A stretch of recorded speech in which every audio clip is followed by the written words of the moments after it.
పిత పుత్ర పవిత్ర ఆత్మనామమున ఆమేన్. ప్రియ స్నేహితులారా, మీ అందరికీ దేవుని యొక్క ఆశీస్సులను తెలియజేస్తూ ఈనాడు జూలై 1వ తారీఖు జూన్ నెలంతా కూడా దేవుడు మనల్ని కాచి కాపాడినందుకు కృతజ్ఞతాస్తుతులు స్తోత్రాలు చెల్లిస్తూ ఈ నెల మొత్తం కూడా యేసుక్రీస్తు దివ్య శరీర రక్తాలు ఆరాధనగా ఈ నెల మొత్తం కూడా దేవునికి కృతజ్ఞతలతో అంకితం చేస్తున్న సందర్భంగా అమూల్యమైన యేసుక్రీస్తు రక్తం గురించి, శరీరం గురించి ధ్యానించుదాం. యేసుక్రీస్తు అమూల్యమైన రక్తం దేవుని ప్రేమకు గొప్ప గుర్తు. మానవాళి పాపాల నుండి విమోచనం పొందడానికి ప్రభువైన యేసు తన రక్తాన్ని సిలువపై చిందించాడు. ఈ రక్తం ద్వారా మనకు రక్షణ, క్షమాపణ మరియు నిత్య జీవ నిరీక్షణ లభించాయి. పవిత్ర గ్రంథం ప్రకారం యేసుక్రీస్తు రక్తం అన్ని పాపాలను శుద్ధి చేస్తుంది. మనం నిజమైన పశ్చాత్తాపంతో దేవుని దగ్గరకు వచ్చినప్పుడు ఆయన మనలను క్షమించి తన పిల్లలుగా అంగీకరిస్తారు. ఇది దేవుని అపారమైన కృపకు నిదర్శనం. యేసుక్రీస్తు రక్తంలో గొప్ప శక్తి ఉంది. అది మనకు ఆత్మీయ బలాన్ని, శాంతిని మరియు ధైర్యాన్ని అందిస్తుంది. జీవితంలో ఎన్నో పరీక్షలు వచ్చినా ప్రభువు మనతో ఉన్నాడనే విశ్వాసాన్ని ఈ రక్తం గుర్తు చేస్తుంది. యేసుక్రీస్తు శరీర రక్తాలు మనకు దివ్య భోజనముగా ప్రభువు ప్రసాదిస్తూ ఉన్నాడు. యేసు రక్తం మనలను దేవునితో సమాధానపరుస్తుంది. పాపం వల్ల ఏర్పడిన దూరాన్ని తొలగించి దేవునితో సన్నిహిత సంబంధాన్ని కలిగిస్తుంది. అందువల్ల మనం విశ్వాసంతో ప్రార్థనలో దేవుని సన్నిధికి చేరుకోగలుగుతాం. అమూల్యమైన యేసు రక్తం ప్రేమ, త్యాగం మరియు క్షమకు అత్యున్నత ఉదాహరణ. మనం కూడా ఇతరులను ప్రేమించి, క్షమించి, వినయంతో జీవించాలని ఇది బోధిస్తుంది. క్రీస్తు అడుగు జాడల్లో నడవటం ప్రతి విశ్వాసి బాధ్యత.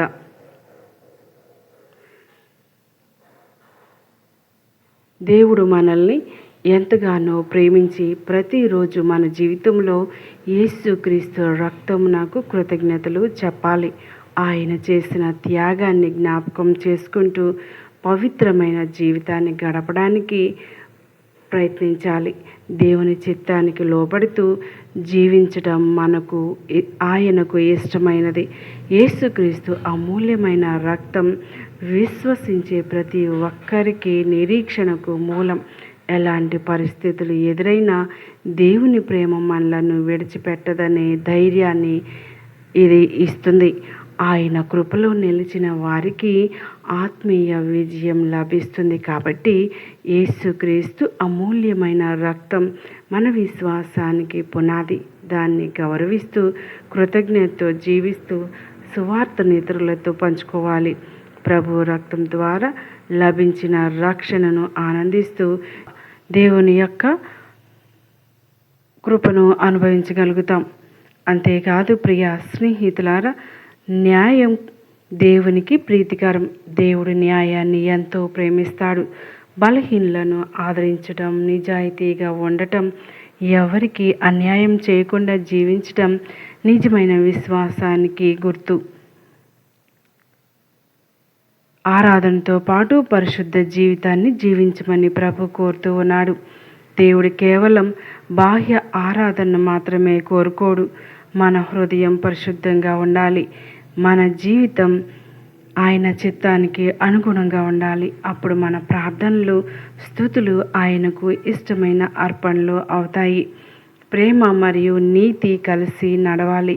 ప్రార్థన చేసేటప్పుడు దేవుడు మన ప్రార్థన ఆలకిస్తూ ఉన్నాడని జ్ఞాపకం చేసుకోవాలి. న్యాయం నదిలా, నీతి ఎడతెగని ప్రవాహంలా ప్రవహించాలి అనే దేవుని పిలుపు ప్రతి క్రైస్తవునికి వర్తిస్తుంది. నా జీవితంలో ప్రతిరోజు నిజాయితీ, కరుణ, న్యాయం, వినయం నిరంతరం ప్రవహించేలా దేవుని సహాయం కోరుతూ జీవించాలి. ప్రియ స్నేహితులారా, మరి ఈనాడు సువార్త పట్టణాన్ని మనం ధ్యానించినట్లయితే మత్తయి సువార్త 8వ అధ్యాయం 28వ వచనం నుండి 34వ వచనం వరకు ధ్యానించినట్లయితే ప్రభు మనతో మాట్లాడుతున్న ఈ గొప్ప విషయాలు ఏమిటి అంటే, సువార్త భాగంలో యేసు గదర ప్రాంతానికి చేరుకున్నప్పుడు దయ్యాలు పట్టిన 2 మనుషులను కలుస్తాడు. వారిని చూసి ప్రజలు భయపడేవారు, కానీ యేసు మాత్రం వారిని ప్రేమతో చూశాడు. మన జీవితంలో ఎంతటి చీకటి, బాధ, బంధనం ఉన్నా యేసు వాటిని తొలగించే శక్తి గల ప్రభువు. దయ్యాలు కూడా యేసు అధికారాన్ని గుర్తించి దేవుని కుమారుడా అని సంబోధించాయి.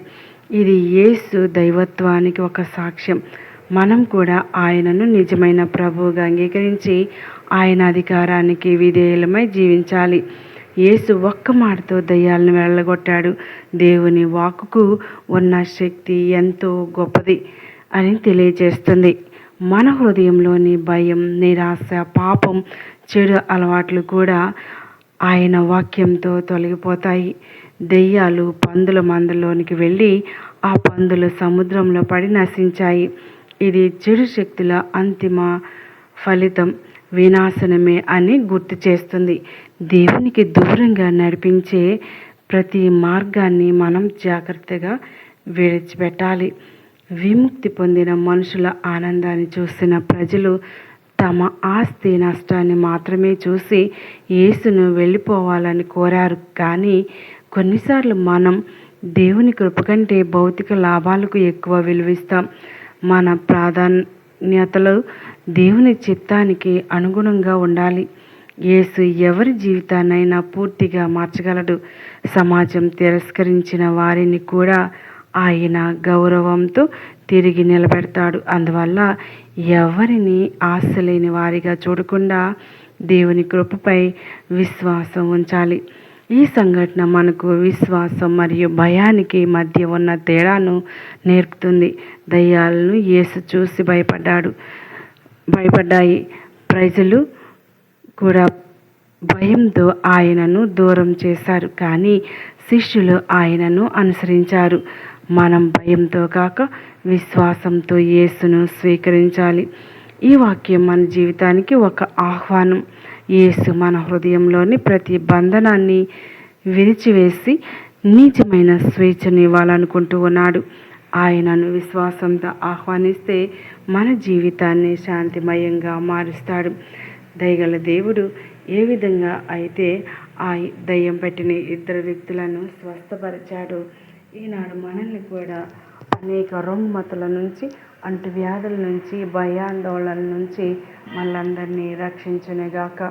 ఆయన కృపగల హస్తం, దయగల జాలిగల హృదయం మనపై నిండుగా మెండుగా ఉండాలని కోరుకుందాం.